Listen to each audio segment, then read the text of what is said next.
நெடுஞ்சாலையில் நின்ற கார் கதவில் மோதி இருசக்கர வாகனத்துடன் சாலையில் விழுந்த இளைஞர் மீது லாரி ஏறி இறங்கியதில் இளைஞர் உயிரிழந்த சம்பவம் சோகத்தை ஏற்படுத்தியுள்ளது. தருமபுரி மாவட்டம் எர்ரக்காட்டு கொட்டாயைச் சேர்ந்த குணா கல்லூரி படிப்பை முடித்துவிட்டு அரசு வேலைக்காக போட்டித் தேர்வுக்கு படித்து வருகிறார். இந்நிலையில் மருத்துவ சிகிச்சைக்காக ஓமலூர் வந்த குணா இருசக்கர வாகனத்தில் தருமபுரி நோக்கி சென்றுள்ளார். ஓமலூர் அருகே ஆர்சி செட்டிப்பட்டி தேசிய நெடுஞ்சாலையில் ஆந்திர ஐயப்ப பக்தர்கள் காரின் கதவு திடீரென திறக்கப்பட்டது. அப்போது நிலை தடுமாறிய குணா கார் கதவில் மோதி இருசக்கர வாகனத்தோடு சாலையில் விழுந்துள்ளார். அப்போது பின்னால் வேகமாக வந்த லாரி குணா மீது ஏறிவிட்டு நிற்காமல் சென்றது.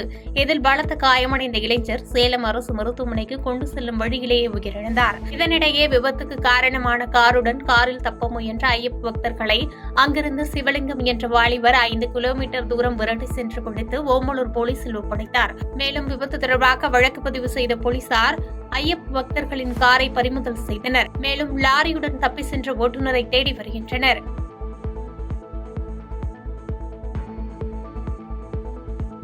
பாதகம் செய்பவரை கண்டால் நாம் பயங்கொள்ளலாகாது பாப்பா.